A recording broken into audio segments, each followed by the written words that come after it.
तो कैसे हैं बच्चे आप लोग? और बहुत अच्छे होंगे। हम क्लास 10th का कार्बन एंड इट्स कंपाउंड जो थे करने जा रहे थे, और बच्चा लोग इससे पहले आप बहुत पढ़ चुके हैं, ठीक है। ये हाफ ऑफ द चैप्टर जहां पे हमारी कहानी और गाड़ी आके रुक गई थी, it's nomenclature of carbon compounds, ठीक है। नॉमेनक्लेचर के लिए सबसे सिंपल एक फॉर्मूला है कि जब आप सबसे पहले अपने कार्बन के नंबर ऑफ कार्बन को देखेंगे, जैसे ये 3 कार्बन रिंग है, सॉरी रिंग बोल रही हूँ, सीरीज है, इसको प्रोपेन बोलते हैं क्योंकि ये क्या है, सैचुरेटेड है, यानी क्या है, ये सिंगल सिंगल बॉन्ड लगे हैं। ऐसे ही अगर आपके 4 लगे होंगे तो ये हो जाएगा ब्यूटेन। अगर यहाँ पर 5 लगे होंगे तो ये हो जाएगा पेंटेन। अगर 6 लगे होंगे तो ये सिंपल हो जाएगा हेक्सेन, ठीक है, वेरी नाइस। अगर कहीं पर कार्बन बॉन्ड जो है, कहीं पर भी अगर डबल बॉन्ड आ रहा है तो हम लगा देंगे 3 कार्बन है तो प्रोपीन। अगर 4 कार्बन की रिंग है तो ब्यूटीन, और वो आपको बताएंगे कि किस नंबर पे लगा हुआ है, वो हम देखेंगे, ठीक है। तो ये सब चीज एक कॉमन चीजें करके धीरे धीरे करके हम पढ़ेंगे, ठीक है। उसके बाद जो हम suffix N N N N in लगा रहे हैं, ट्रिपल बॉन्ड हो जाएगा तो लग जाएगा आयन, ठीक है। लेकिन ये क्या होते हैं, सफिक्स। अब इस सफिक्स को अगर कोई फंक्शनल ग्रुप आ जाए, जैसे alcohol OH, CHO aldehyde, C double bond OH acid, ठीक है, या फिर C double bond RCOR ketonic group, ketonic group, ये इस तरीके से कोई भी अगर ग्रुप आ जाए तो यहां पर जहां आयन लगाया है, एन लगाया है, इन लगाया है, वहीं लग जाएंगे इनके अपने नेम, ठीक है। तो आज सबसे पहले हम क्या करेंगे, हम सबसे पहले नेम को बनाना सीखेंगे। उसके लिए कुछ टेक्निक्स है, कुछ अच्छी सी बातें हैं, वो ध्यान से करेंगे और समझेंगे। ये देखिए, बच्चा लोग, नॉमेनक्लेचर करने पर हमने यहाँ पर क्या देखा कि अभी हमने यहाँ पर कैटेगराइज बांटी कि हमेशा सफिक्स ही लगाते हैं। No no no no no, कुछ चीजों में प्रीफिक्स भी लगता है। For example halo alkanes, halo alkanes that means chloro, bromo, fluoro और आइडो, ठीक है, ये हमारे हेलो ग्रुप्स हो गए। अब इस हेलो ग्रुप्स में हम सफिक्स ना लगा के प्रीफिक्स लगाते हैं, यानी अगर एक कार्बन की चेन है तो उससे पहले हम लगाएंगे। जैसे यहां कार्बन की 3 चेन है, Cl तो यहां लगा है, लेकिन जब इसका नेम लिखेंगे तो हम कैसे लिखेंगे, हम लिखेंगे यहां से स्टार्ट करेंगे क्लोरो, क्योंकि Cl ग्रुप लगा है, और 1 2 3 कितने नंबर ऑफ कार्बन चेन्स है, propane, very right, very very right. ऐसे ही अल्कोहल जो कि OH को दिखाता है, उसका सफिक्स यानी बाद में लगाएंगे ऑल, और यहां पर भी मैंने 3 कार्बन वाली चेन है, 3 carbon chain, I am taking it, और यहां OH लगा है तो 1 2 3 प्रोपेन होता है, और OH को यानी अल्कोहल को ऑल सफिक्स लगाया propanol. Third one aldehyde group है। एल्डिहाइड ग्रुप की एक स्पेशलिटी क्या है कि यहां ये लगा है R C double bond OH, इसका R का मतलब होता है नंबर ऑफ एल्किल ग्रुप, यानी नंबर ऑफ कार्बन की चेन कितनी है, उसके बाद ये ग्रुप लगा हुआ है जिसका सफिक्स होता है अल, जिसका सफिक्स होता है अल, अल, वेरी राइट। तो हम यहां पर नंबर 3 वाली सीरीज दे रहे हैं, तो प्रोपेन अल, प्रोपेनल, ठीक है। उसी के बाद हमारे कीटोनिक ग्रुप आएगा, उसमें हम क्या यूज करते हैं उसको देखते हैं। ध्यान से देखेंगे, बहुत ध्यान से, कि हमारे कौन से ग्रुप में प्रीफिक्स लगा है, कौन से ग्रुप में सफिक्स लगा है, और दोनों में ही कार्बन चेन कितनी लंबी है। On the basis of this हम नॉमेनक्लेचर को बनाते हैं, ठीक है। देखिए आगे, उसके बाद हमारा ग्रुप आता है कीटोन। कीटोन नेम कैसे लग रहा है, ओन, इसका सफिक्स भी सेम हो जाता है ओन, और जो उसका ग्रुप होता है ना R C double bond OR, that means यहां भी एल्किल ग्रुप और यहां भी एल्किल ग्रुप, यानी बीच में आ रहा है C डबल बॉन्ड O। जैसे कि यहां अगर आप यहां देखेंगे तो 1 2 3 कितने नंबर ऑफ कार्बन है, 3 है, और कौन सा ग्रुप लगा, ये R है, ये R है, C डबल बॉन्ड O, यानी इसका नाम हो जाएगा प्रोपेनोन,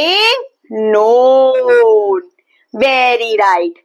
अब यहां पर एल्काइन ग्रुप आया, सॉरी, पहले एल्कीन है फिर एल्काइन है, मुझे बहुत ज्यादा पसंद है एल्काइन। चलिए कोई नहीं, एल्कीन ग्रुप में हमारा सफिक्स लगता है इन, एल्कीन का ही इन लग गया।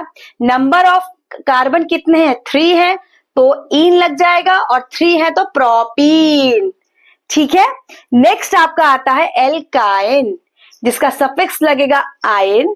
नंबर ऑफ कार्बन कितने, 1 2 और 3, वेरी राइट, और आयन ग्रुप लगा है तो प्रोपाइन। तो अभी यहां पर हमने एक चीजों से दिखाया कि कैसे कैसे नंबर ऑफ कार्बन एटम जो लगे होते हैं ना, सफिक्स को और प्रीफिक्स को मिला के हम उसको कैसे बनाते हैं। ठीक है, अब ये तो बहुत सारी चीजें हो गई, लेकिन अभी उसके बाद नेक्स्ट हमारा ट्विस्ट आता है।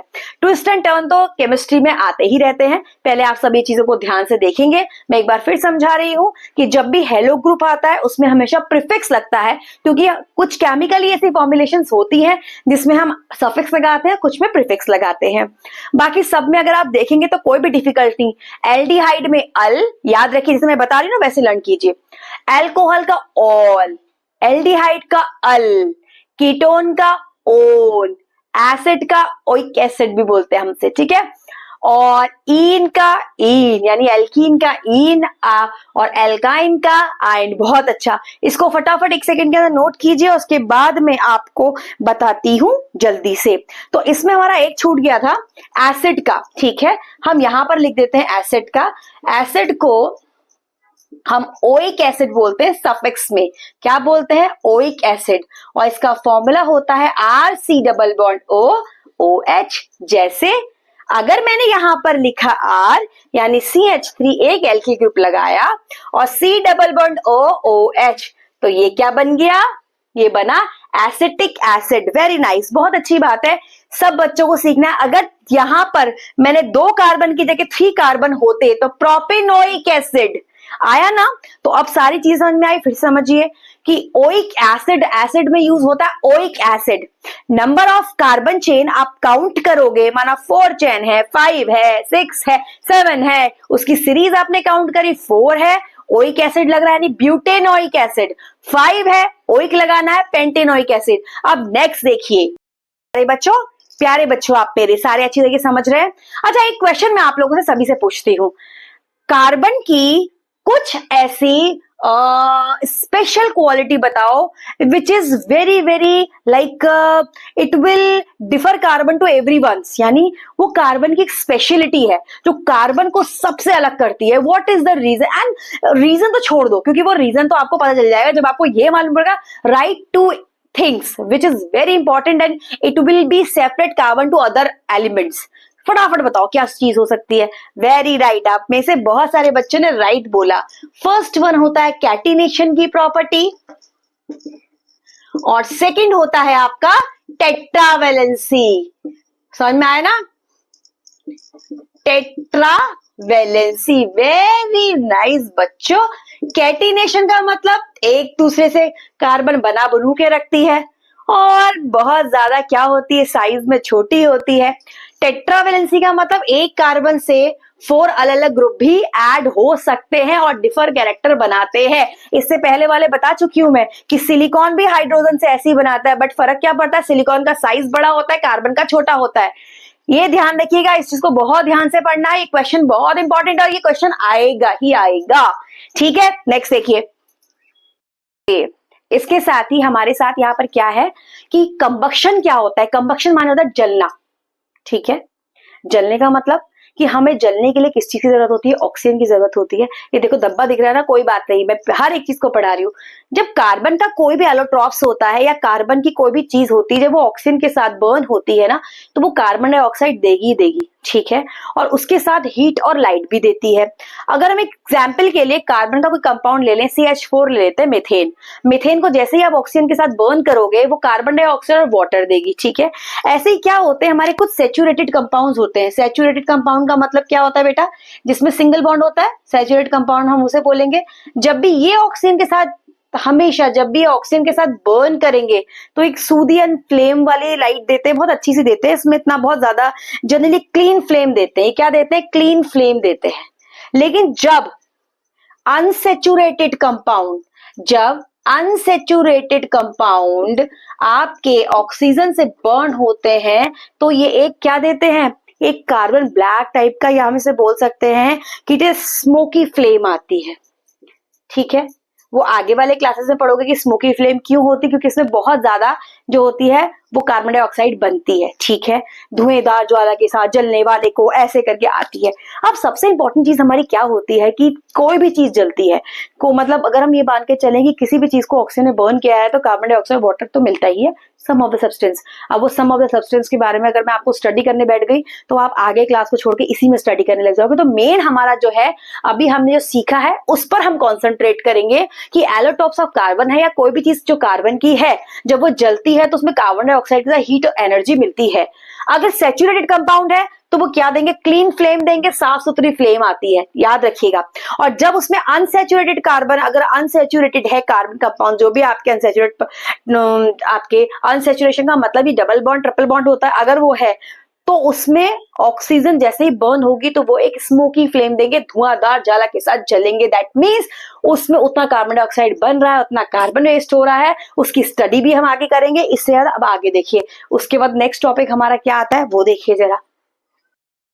तो उसके बाद हमारी बात आती है ऑक्सीडेशन की। ऑक्सीडेशन का मतलब क्या होता है, ऑक्सीजन का ऐड होना या एडिशन ऑफ ऑक्सीजन, ऑक्सीडेशन होता है। ठीक है, कंबक्शन और ऑक्सीडेशन में दोनों में डिफरेंसेस हैं, बहुत ज्यादा हैं, ये ध्यान रखिएगा। ऑक्सीडेशन का मतलब एडिशन ऑफ ऑक्सीजन होता है, कंबक्शन में नहीं होता एडिशन ऑफ ऑक्सीजन। सबसे पहला डिफरेंस तो यही है। यहां पर देखिए कि मैंने CH3CH2OH लिया हुआ है, और यहां पर ये जो एथिल अल्कोहल है, इससे पहले जब मैं आपका इसका वीडियो बना रही थी, अभी आपको समझा रही थी, तो मेरी आवाज ही नहीं जा रही थी, तो मैंने सोचा क्यों ना मैं बनाऊं, देखा तो उसमें आवाज नहीं, तो अब मुझे मेरे बच्चों को तो पूरा समझाना है, तो मैंने कहा अब दोबारा से इरेज करूं, फिर करूं, आपका डिस्टर्ब नहीं होना चाहिए। ध्यान से देखिए कि ये एथिल अल्कोहल है CH3CH2OH, एल्कलाइन केमिकल यानी पोटेशियम परमैंगनेट या एसिडिफाइड पोटेशियम डाइक्रोमेट, इन दोनों में से कुछ भी ले सकते हैं जो अवेलेबल है।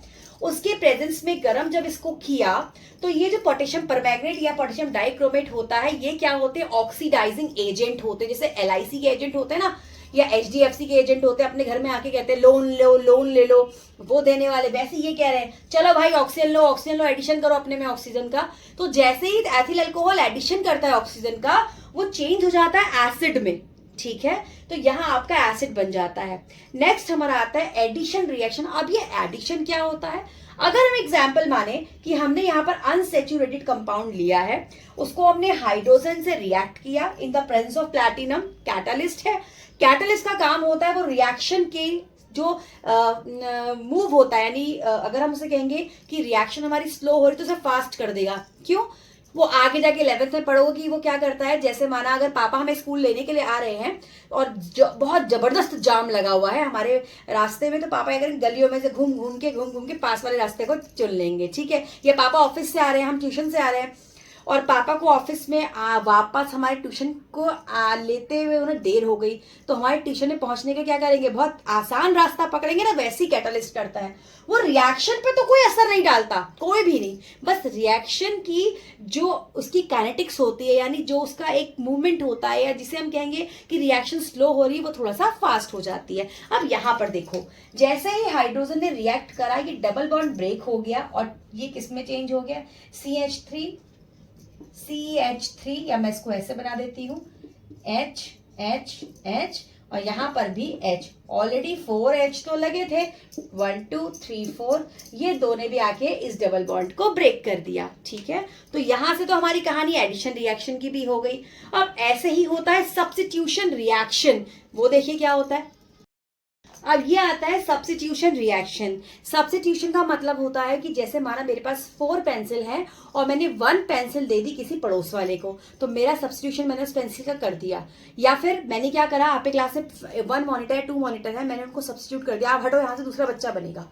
फॉर एग्जाम्पल के लिए, जैसे ही मीथेन रिएक्ट करती है क्लोरीन के साथ, तो इसका एक H जो होता है वो चला जाता है, और इसका क्लोरीन यहाँ लग जाता है, और दूसरी जगह बन जाता है HCl, यानी इस 4H में से वो रह जाता है 3H, और 1H चले जाता है इस Cl के साथ, और बन जाता है ऐसे। तो ये हमारा एक रिएक्शन हो गया कि इसने, देखो सब्स्टिट्यूशन कैसे हुआ, इसका सब्स्टिट्यूशन यानी 1H का सब्स्टिट्यूशन हो गया, तो देखा जाए तो इसने क्या कर दिया, सब्स्टिट्यूशन कर दिया, किसका, हाइड्रोजन का। उसके बाद हमारा बहुत इंपॉर्टेंट एक रिएक्शन आती है एस्टरिफिकेशन। आप लोग इसको लिख लीजिए। It's very very very very important कि ये एग्जाम में पूछते हैं कि विच टाइप ऑफ रिएक्शन, या name the reaction of esterification, या just is the reaction, just describe brief history of, या ब्रीफ एक्सप्लेनेशन ऑफ एस्टरिफिकेशन, ये आपका आएगा ही। यह सिर्फ आ सकता है only short note on the esterification, ये आना ही है। तो सब्स्टिट्यूशन समझ में आया कि सिंपल हाइड्रोजन का सब्स्टिट्यूशन हो गया, Cl उसकी जगह पर आ गया, अच्छा खासा रह रहा था और ये आ गया सी जगह पे, कोई बात नहीं, उसको भी रहने देते हैं। अब निकालते हैं। अभी टर्म आया एस्टरिफिकेशन। अगर हम बात करते हैं एस्टरिफिकेशन की, तो इसका मतलब है टू मेक एस्टर्स, यानी एस्टर्स बनेंगे। इसमें क्या बनेंगे? एस्टर्स बनेंगे। जो एस्टर्स बनेंगे, एस्टरिफिकेशन बोलते हैं, एस्टर्स बनते हैं। एस्टर की जो स्मेल होती है बहुत प्लीजेंट और बहुत ही फ्लावर स्मेलिंग या स्वीट स्मेलिंग परफ्यूम बनाने में इसका यूज होता है। पहले में इसकी सिंपल सा तरीका है कि एस्टर को बनाने के लिए सबसे पहले आपने लिया एसिड CH3COOH, उसके बाद आपने लिया C2H5OH, यानी आपका एल्कोहल। ये आपने एसिड लिया, ये आपने एल्कोहल लिया। व्हेन एन एसिड, आपकी डेफिनेशन होती है when an acid react with alcohol, it will convert or change, it will change into CH3COOC2H5, यानी ये बन गया आपका एस्टर्स। ये आपके एस्टर्स बन गए दोनों, यानी एसिड, या आप लिखेंगे when an acid react with the alcohol it will change और कन्वर्ट इनटू एस्टर्स बन जाएगा, और इसके साथ ही आपका वाटर अलग से निकल जाएगा। अगर मैं इस रिएक्शन को ध्यान से अगर आप देखोगे ना, बनाना बहुत इजी है। पता है कैसे इजी है? कि जहां पर मैं ऐसे लिख रही हूं ना, अब मैं इसको इजी करके दिखाती हूँ। COOH लिखा और इसको उल्टा लिख दिया मैंने, HOC2H5। अब जैसे ही मैं करूंगी वाटर का मॉलिक्यूल जब निकल जाएगा तो ये बन जाएगा CH3COC2H5, यानी ये चीज जो सेम आ गई थी, बना एस्टर जो स्वीट स्मेलिंग होते हैं। उसके साथ ही अब इसमें दूसरी भी एक रिएक्शन है, ये तो हो गया एस्टरिफिकेशन, ठीक है। अब ध्यान रखिए, इसके साथ ही एक दूसरी रिएक्शन आती है जो इसमें ही होगी, सपोनिफिकेशंस, ठीक है, वो भी हम देखेंगे। तो एस्टरिफिकेशन समझ में आया? Esterification means when an acid react with the alcohol convert into asters. Example के लिए मैंने यहां लिख के दिखाया कि हम कैसे इसमें वाटर के मॉलिक्यूल निकलते हैं और ये एस्टर में चेंज हो जाता है। Very right. अब हम देखेंगे सपोनिफिकेशन कैसे होता है।